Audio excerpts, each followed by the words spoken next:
18 minutes is an absolutely brutal time limit, so I'm going to dive straight in, right at the point where I get this thing to work. Here we go.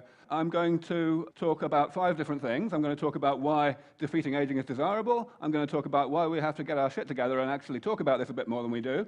I'm going to talk about feasibility as well, of course. I'm going to talk about why we are so fatalistic about doing anything about aging.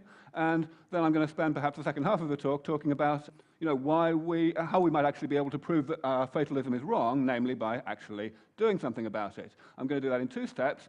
The first one I'm going to talk about is how to get from a relatively modest amount of life extension, which I'm going to define as 30 years, applied to people who are already in middle age when you start, to a point which can genuinely be called defeating aging, namely essentially an elimination of the relationship between how old you are and how likely you are to die in the next year, or indeed to get sick in the first place. And of course the last thing I'm going to talk about is how to reach that intermediate step, that point of maybe 30 years life extension. So I'm going to start with why we should. Now I want to ask a question. Hands up, anyone in the audience who is in favor of malaria? That was easy. Okay, hands up anyone in the audience who's not sure whether malaria is a good thing or a bad thing. Okay, so we all think malaria is a bad thing. That's very good news, because I thought that was what the answer would be. Now, the thing is, I would like to put it to you that the main reason why we think that malaria is a bad thing is because of a characteristic of malaria that it shares with aging. And here is that characteristic. The only real difference is that aging kills considerably more people than malaria does. Now, I like in an audience in Britain especially to talk about the comparison with fox hunting, which is something that was banned after a long struggle by the government not very many months ago. I mean, I know I'm with a sympathetic audience here, but as we know, a lot of people are not entirely persuaded by this logic.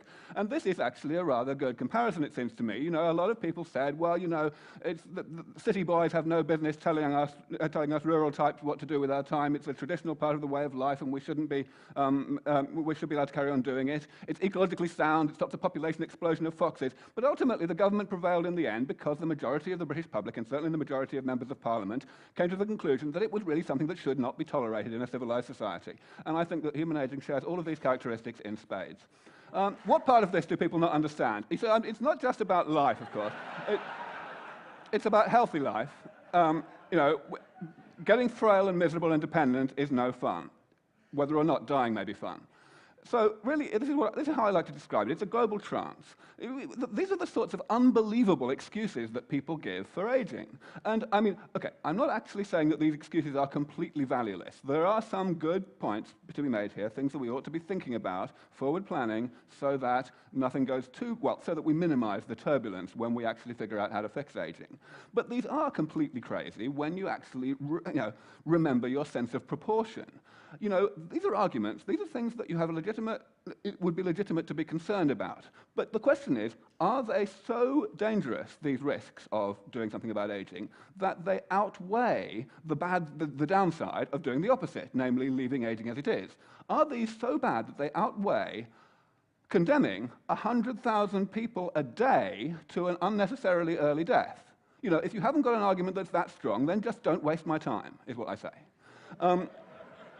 Now, there is one argument that some people do think really is that strong, and here it is. People worry about overpopulation. They say, well, if we fix aging, no one's going to die to speak of, or at least the death toll is going to be much lower, only from crossing St. Giles carelessly. And therefore, we're not going to be able to have many kids, and kids are really important to most people. And that's true. And a lot of people try to fudge this question and give answers like this. I don't agree with those answers. I think they basically don't work. I think it's true that we will face a dilemma in this respect. We will have to decide whether to have a low birth rate or a high death rate. The high death rate will, of course, arise from simply rejecting these therapies and in favor of carrying on having a lot of kids. And I say that that's fine. The future of humanity is entitled to make that choice. What's not fine is for us to make that choice on behalf of the future. If we vacillate and hesitate and do not actually develop these therapies, then we are condemning a whole cohort of people who would have been young enough and healthy enough to benefit from those therapies, but will not be because we haven't developed them as quickly as we could. We will be denying those people an indefinite lifespan, and I consider that that is immoral. That's my answer to the overpopulation question. Right, so the next thing is, why should we get a little bit more active on this? And the fundamental answer is that the pro-aging trance is not as dumb as it looks. It's actually a sensible way of coping with the inevitability of aging. Aging is ghastly, but it's inevitable, so, we've got to find some way to put it out of our minds, and it's rational to do anything that we might want to do that. Like, for example, making up these ridiculous reasons why aging is actually a good thing after all.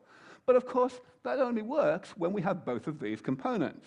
And as soon as the inevitability bit becomes a little bit unclear, and we might be in range of doing something about aging, this becomes part of the problem. This pro-aging trance is what stops us from agitating about these things. And that's why we have to really talk about this a lot, evangelize, I will go so far as to say, quite a lot, in order to get people's attention and make people realize that they are in a trance in this regard. So that's all I'm going to say about that. I'm now going to talk about feasibility. And the fundamental reason, I think, why we feel that aging is inevitable is summed up in a definition of aging that I'm giving here. A very simple definition. Aging is a side effect of being alive in the first place, which is to say, metabolism. I mean, this is not a completely tautological statement. It's a reasonable statement. Aging is basically a process that happens to inanimate objects like cars, and it also happens to us, despite the fact that we have a lot of clever self-repair mechanisms, because those self-repair mechanisms are not perfect. So basically metabolism, which is defined as basically everything that keeps us alive from one day to the next, has side effects. Those side effects accumulate and eventually cause pathology. That's a fine definition. So we can put it this way. We can say that we have this chain of events, and there are really two games in town, according to most people, with regard to postponing aging. They're what I'm calling here the gerontology approach and the geriatrics approach. The geriatrician will intervene late in the day when pathology is becoming evident, and the geriatrician will try and hold back the sands of time and stop the accumulation of side effects from causing the pathology quite so soon. Of course, it's a very short-termist strategy. It's a losing battle because the things that are causing the pathology are becoming more abundant as time goes on. The gerontology approach looks much more promising on the surface because it's, prevention is better than cure.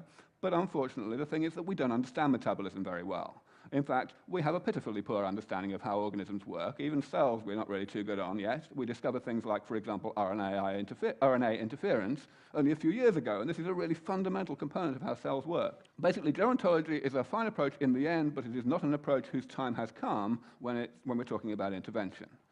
So then, what do we do about that? I mean, that's a fine logic. That sounds pretty convincing, pretty ironclad, doesn't it? But it isn't. Before I tell you why it isn't, I'm going to go a little bit into what I'm calling step 2. Just suppose, as I said, that we do acquire, let's say we do it today, for sake of argument, the ability to confer 30 extra years of healthy life on people who are already in middle age, let's say 55. I'm going to call that robust human rejuvenation, okay? What would that actually mean for how long people of various ages today, or equivalently of various ages at the time that these therapies arrive, would actually live? In order to answer that question, you might think it's simple, but it's not simple. We can't just say, well, if they're young enough to benefit from these therapies, then they'll live 30 years longer. That's the wrong answer. And the reason it's the wrong answer is because of progress. There are two sorts of technological progress, really, for this purpose. There are fundamental major breakthroughs, and there are incremental refinements of those breakthroughs. Now, they differ a great deal in terms of the predictability of time frames. Fundamental breakthroughs, very hard to predict how long it's going to take to make a fundamental breakthrough. It was a very long time ago that we decided that flying would be fun, and it took us until 1903 to actually work out how to do it. But after that, things were pretty steady and pretty uniform. I think this is a reasonable sequence of events that happened in the progression of the technology of powered flight. We can think really that each one is sort of beyond the imagination of the inventors of the previous one, if you like. It's a sort of, the incremental advances have added up to something which is not incremental anymore. This is the sort of thing you see after a fundamental breakthrough. And you see it in all sorts of technologies. Computers, you can look at a more or less parallel timeline that happened, of course, a bit later. You can look at medical care, hygiene, vaccines, antibiotics, the same sort of time frame. So I think that actually, step 2 that I called a step a moment ago isn't a step at all. That, in fact, the people who are young enough to benefit from these first therapies that give this moderate amount of life extension, even though those people are already middle-aged when the therapies arrive, will be at some sort of cusp. they will mostly survive long enough to receive improved treatments that will give them a further 30 or maybe 50 years. In other words, they will be staying ahead of the game. The therapies will be improving faster than the remaining imperfections in the therapies are catching up with us. This is a very important point for me to get across because, most people, when they hear that I predict that a lot of people alive today are going to live to 1,000 or more, they think that I'm saying that we're going to invent therapies in the next few decades that are so thoroughly eliminating aging that those therapies will let us live to 1,000 or more. I'm not saying that at all. I'm saying that the rate of improvement of those therapies will be enough. They'll never be perfect, but we'll be able to fix the things that 200-year-olds die of before we have any 200-year-olds, and the same for 300 and 400 and so on. I've decided to give this a little name, which is longevity escape velocity, and it seems to get the point across. So these trajectories here are basically how we would expect people to live in terms of remaining life expectancy as measured by their health, for given ages that they were at the time that these therapies arrived. If you're already 100, or even if you're 80 and an average 80-year-old, we probably can't do a lot for you with these therapies because you're too close to death's door for the really initial experimental therapies to be good enough for you. You won't be able to withstand them. But if you're only 50, then there's a chance that you might be able to pull out of the dive and, eventually get through this and start becoming biologically younger in a meaningful sense in terms of your youthfulness, both physical and mental, and in terms of your risk of death from age-related causes. And of course, if you're a bit younger than that, then you're never even going to get near to being fragile enough to die of age-related causes. So this is a genuine conclusion that I come to, that the first 150-year-old, we don't know how old that person is today because we don't know how long it's going to take to get these first-generation therapies. But irrespective of that age, I'm claiming that the first person to live to 1,000, subject, of course, to global catastrophes, is actually probably only about 10 years younger than the first 150-year-old, and that's quite a thought. All right, so finally I'm going to spend the rest of the talk, my last 7.5 minutes, on step one, namely how do we actually get to this moderate amount of life extension that will allow us to get to escape velocity. And in order to do that, I need to talk about mice a little bit. I have a corresponding milestone to robust human rejuvenation. I'm calling it robust mouse rejuvenation, not very imaginatively. And this is what it is. I say we're going to take a long-lived strain of mouse, which basically means mice that live about 3 years on average. We do exactly nothing to them until they're already 2 years old. And then we do a whole bunch of stuff to them. And with those therapies, we get them to live on average to their 5th birthday. So in other words, we add 2 years. We treble their remaining lifespan, starting from the point that we started the therapies. The question then is, what would that actually mean for the time frame until we get to the milestone I talked about earlier for humans, which we can now, as I've explained, equivalently call either robust human rejuvenation or longevity escape velocity? Secondly, what does it mean for the public's perception of how long it's going to take for us to get to those things, starting from the time we get the mice? And thirdly, the question is, what will it do to actually how much people want it?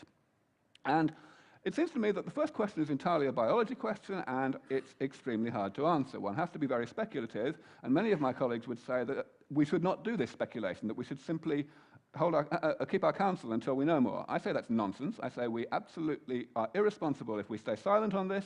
We need to give our best guess as to the time frames in order to give people a sense of proportion so that they can assess their priorities. So I say that we have a 50-50 chance of reaching this RHR milestone, robust human rejuvenation, within 15 years from the point that we get to robust mouse rejuvenation. 15 years from the robust mouse. The public's perception will probably be somewhat better than that. The public tend to underestimate how difficult scientific things are, so they'll probably think it's 5 years away. They'll be wrong, but that actually won't matter too much. And finally, of course, I think it's fair to say that a large part of the reason why the public is so ambivalent about aging now is the global chance I spoke about earlier, the coping strategy. That will be history at this point because it will no longer be possible to believe that aging is inevitable in humans since it's been postponed so very effectively in mice. So we're likely to end up with a very strong change in people's attitudes, and of course that has enormous implications. So in order to tell you now how we're going to get these mice, I'm going to add a little bit to my description of aging. I'm going to use this word damage to denote these intermediate things that are caused by metabolism and that eventually cause pathology. Because the critical thing about this is that even though the damage only eventually causes pathology, the damage itself is caused ongoingly throughout life, starting before we're born. But it is not part of metabolism itself. And this turns out to be useful because we can redraw our original diagram this way. We can say that fundamentally the difference between gerontology and geriatrics is that gerontology tries to inhibit the rate at which metabolism lays down this damage. And I'm going to explain exactly what damage is in concrete biological terms in a moment. And geriatricians try to hold back the sands of time by stopping the damage converting into pathology. And the reason it's a losing battle is because the damage is continuing to accumulate. So there's a third approach, if we look at it this way. We can call it the engineering approach, and I claim that the engineering approach is within range. The engineering approach does not intervene in any processes. It does not intervene in this process or this one, and that's good because it means that it's not a losing battle, and it's something that we are within range of being able to do because it doesn't involve improving on evolution. The engineering approach simply says, let's go in and periodically repair all of these various types of damage, not necessarily repair them completely, but repair them quite a lot, so that we keep the level of damage down below the threshold that must exist that causes it to be pathogenic. We know that this threshold exists because we don't get age-related diseases until we're in middle age, even though the damage has been accumulating since before we were born. Why do I say that we're in range? Well, this is basically it. That's the point about this slide is actually the bottom. If we try to say which bits of metabolism are important for aging, we will be here all night, because basically all of metabolism is important for aging in one way or another. This list is just for illustration, it is incomplete. The list on the right is also incomplete. It's a list of types of pathology that are age-related, and it's just an incomplete list. But I would like to claim to you that this list in the middle is actually complete. This is the list of types of things that qualify as damage, side effects of metabolism that cause pathology in the end, or that might cause pathology, and there are only 7 of them. They're categories of thing, of course, but there's only 7 of them. Cell loss, mutations in chromosomes, mutations in the mitochondria, and so on. And first of all, I'd like to give you an argument for why that list is complete.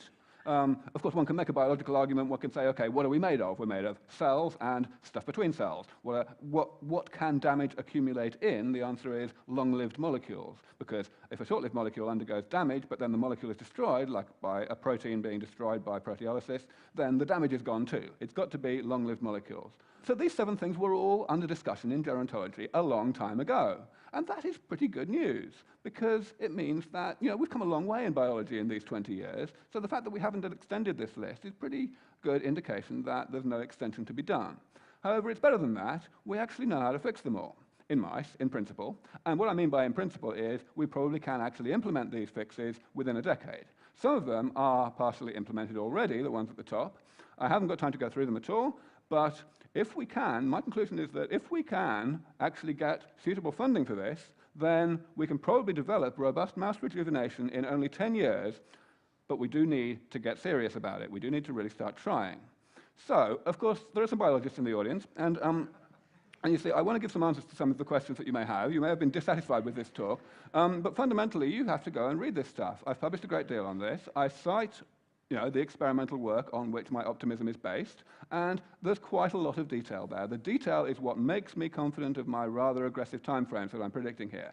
So, if you think that I'm wrong, you'd better damn well go and find out why you think I'm wrong. And of course, the main thing is that you shouldn't trust people who call themselves gerontologists, because, as with any radical departure from previous thinking within a particular field, you expect people in the mainstream to be a bit resistant and not really to take it seriously. So, you've got to actually do your homework in order to understand whether this is true.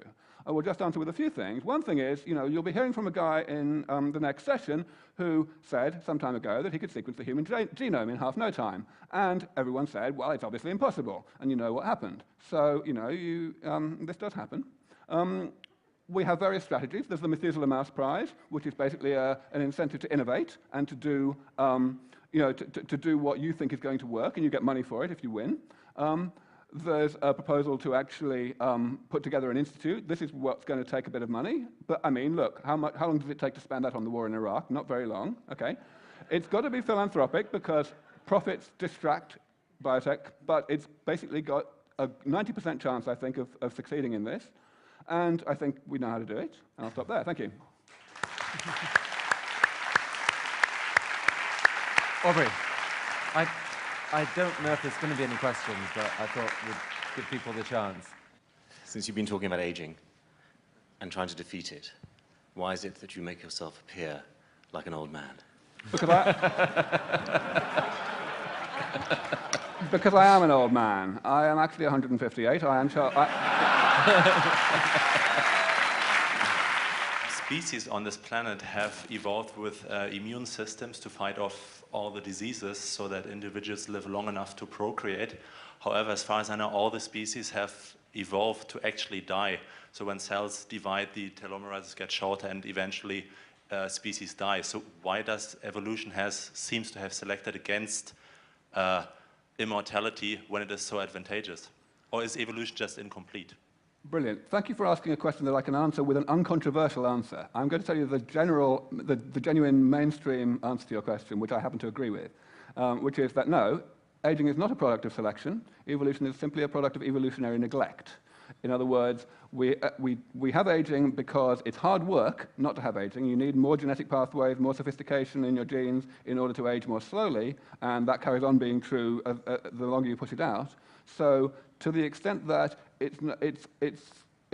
evolution doesn't care whether genes are passed on by individuals living a long time or by procreation. There's a certain amount of modulation of that, which is why different species have different lifespans, but that's why there are no immortal species. The genes don't care, but we do. That's right. Hello. I read somewhere that in the last 20 years, the average lifespan of basically anyone on the planet has grown by 10 years. If I project that, that would make me think that I would live until 120 if I don't crash on my motorbike. That means that I'm one of your subjects to become 1,000-year-old? If you lose a bit of weight.